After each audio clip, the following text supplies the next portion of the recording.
Hello everyone, সকলে তোমরা কেমন আছো? আশা করছি তোমরা সকলে ভীষণ ভালো আছো আর আমিও ভীষণ ভালো আছি। আজকে তোমাদের সামনে নতুন একটা কাজ নিয়ে আসলাম, একটা মেহেন্দি ডিজাইন। জানো তো, অনেক ধরে ইচ্ছা হচ্ছিল যে হাতে একটু মেহেন্দি পরি, কিন্তু মেহেন্দি তো পরবো, সারাদিন যা কাজ করব তখন এই মেহেন্দি পরে অন্যান্য কাজগুলো করা যায় না, কিংবা সঙ্গে সঙ্গে কিছু কাজ করলে সঙ্গে সঙ্গে মেহেন্দিটা উঠেও যায়। সেই জন্য মনে করলাম যে থাক, হাতে আর পরবো না, একটা সাদা পেপারের উপরেই কাজটা করি। আর যখন করবই তাহলে এক কাজ করি, ক্লিপটা আমি নিয়েই রাখি, তোমাদের সঙ্গে শেয়ার করব বলে। জানো তো, ছোট্টখাটো কোনো অনুষ্ঠান কিংবা কোনো পুজো পার্বণে আমি নিজে নিজেই মেহেন্দি পরি, এবং এই মেহেন্দির কাজগুলো আমাকে কেউ হাতে ধরে শেখায়নি, আমি আস্তে আস্তে শেখার চেষ্টা করি আর নিজে নিজেই করি। আর যাদের হাতে তুলির টান আছে তাদের কাজগুলো দেখে দেখেই হয়ে যায়, সেই জন্য আমি আস্তে আস্তে ট্রাই করি, ফোনে খুলে নিয়েই করি এবং সেটা আস্তে আস্তে পারি। আমি ইউটিউব দেখেই টুকটাক জিনিসগুলোকে আমি শেখার চেষ্টা করি আর আমার ভীষণ ভালো লাগে। ভাবলাম যে দেরি না করে, ইচ্ছে যখন হয়েছে তাহলে কাজটাকে করেই নিই। আর আজ জানো তো, সকাল থেকে ভীষণ বৃষ্টি আর ভীষণ ব্যস্তও ছিলাম, তাই সকালবেলা অন্য কোনো ছবি আমার আঁকা হয়ে ওঠেনি ব্যস্ততার কারণে, দোকানের মালপত্র আর সংসারের কাজের জন্য। সেই জন্য আমি এই টাইমে একটু ফ্রি পেলাম। এখন বাজে রাত 9:45। এখন ভাবলাম যে ছবিটা নিয়ে বসেই থাকি আর বসেই পড়ি। কি বলো তো, ছবি আঁকায় আমার কোনো ক্লান্তি নেই। মানে যদি সারাদিন কাজের পর রাত 10টার সময় আমাকে কেউ বলে যে এই কাজটা আমাকে করে দিতে হবে, আমার কোনো ক্লান্তি নেই। ছবি আঁকার ক্ষেত্রে আমি বসে পড়ি, এবং যখন আমার মাথায় প্রেশার আসে কোনো পড়াশোনার ক্ষেত্রে, আমি যদি মনে করে থাকি না এটাকে আমাকে কমপ্লিট করতেই হবে, এই নোটটাকে আমাকে মুখস্থ করতেই হবে, সেটাকে আমি করেই উঠি। মানে এইরকম টাইপের আমি। তো যাই হোক, সেই জন্য ভাবলাম যখন বসি তো করেই নিই। আর কোনো কাজ ওই খামতি রেখে উঠে যাওয়া, এই জিনিসটা আমার একেবারেই কোনো দিনই, মানে ছোটো থেকে আমার ভালো লাগে না। যখন যেটা নিয়ে বসেছি সেটা মনোযোগ দিয়ে করেছি, তারপর অন্য কাজ, এইগুলো আমার সবসময় হয়তো ছিল। সেই জন্য ভাবলাম যে থাক, দোকানদারি করার সাথে সাথেও বারবার আমি ভিডিওটা অফ করছি, অন করছি, দোকানে যাচ্ছি, আসছি, কিন্তু ঘুরে ফিরে কিন্তু মনোযোগটা আমার আঁকার প্রতি, কখন এটা কমপ্লিট করব এবং এবং এটাকে কমপ্লিট করার পর তাকে ভয়েস ওভার দেওয়া, ভিডিওটাকে এডিট করা, তোমাদের সামনে শেয়ার করা, সমস্ত কাজ কিন্তু আমার থেকেই থাকে। তো সবাই যে বলে যে ভিডিও করাটা মানে খুবই সহজ বা কিছু না, যারা একমাত্র করে তারাই বোঝে ভিডিও ক্লিপটাকে নেওয়া, সেটাকে কেটে কেটে ভালোভাবে এডিট করা এবং তারপরে ভয়েস ওভার দেওয়া। তো সমস্ত কিছুই কিন্তু একটা খাটনির ব্যাপার থাকে। তো যারা করে হয়তো তারাই জানে। তো সমস্ত খাটনির পর ভালো লাগে যখন তোমরা ভালো ভালো মন্তব্য করো এবং আমাকে সাপোর্ট করো।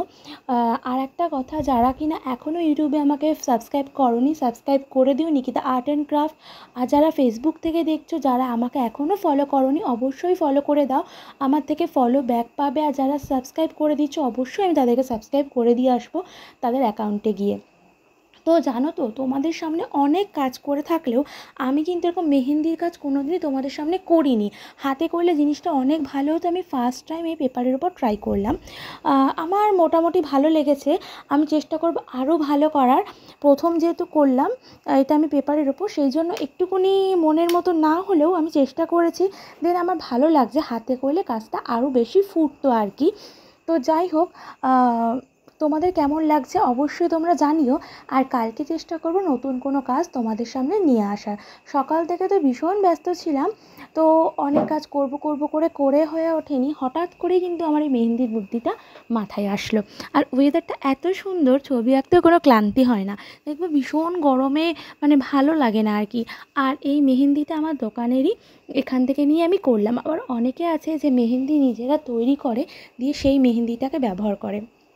অনেকে মার্কেটের কেনা মেহেন্দি তারা পরে না। তো যাই হোক, যেহেতু আমি মেহেন্দি তৈরি কখনো করিনি, সেই জন্য ভাবলাম যে ঘরের দোকানে যে কেনা মেহেন্দি সেটাকে দিয়ে আমি এটা আর কি আর্টটা তোমাদের সামনে করলাম।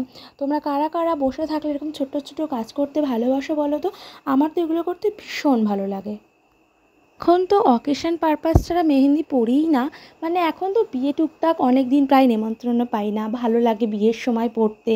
হ্যাঁ, আর এছাড়া আমি দুর্গা পুজো, সরস্বতী পুজো এই 2-3বারই পরি, এছাড়া আর মেহেন্দি পরাই হয় না।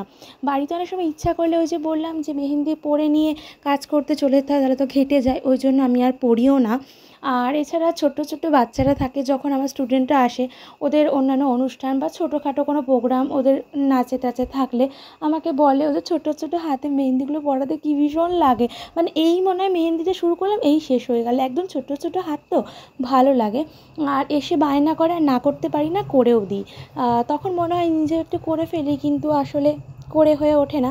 আবার করবোই সামনে দুর্গা পুজোর সময়। তো নিজের হাতে নিজেই মেহেন্দি পরবো। প্রথম প্রথম তো জানো আগে চেষ্টা করতাম, কিন্তু সেইভাবে হয়ে উঠতো না। কিন্তু বেশ ভালোই লাগে, করতে করতে অভ্যাস হয়ে গেছে আর কি। তো যাই হোক, ভিডিওটা কেমন লাগলো অবশ্যই আমাকে জানিও কমেন্ট বক্সে এসে। আর কালকে আসছি নতুন কোনো কাজ নিয়ে। তো ততক্ষণ তোমরা সুস্থ থেকো, ভালো থেকো এবং নিজেদের খেয়াল রেখো। আজকের মতন ভিডিওটা আমি এখানেই শেষ করছি। সবাইকে জানাই অনেক অনেক ধন্যবাদ। তো চলো, যারা ফলো করোনি অবশ্যই ফলো করে দিও কিন্তু। আর আমার পাশে থেকো। আর ওই দেখো, নেল পালিশ পরাতে ভুলে গেছিলাম, সেই জন্য ভাবলাম একটু নেল পালিশ পরিয়ে দিই। কেমন লাগছে আঙুলগুলো এটাও জানিও।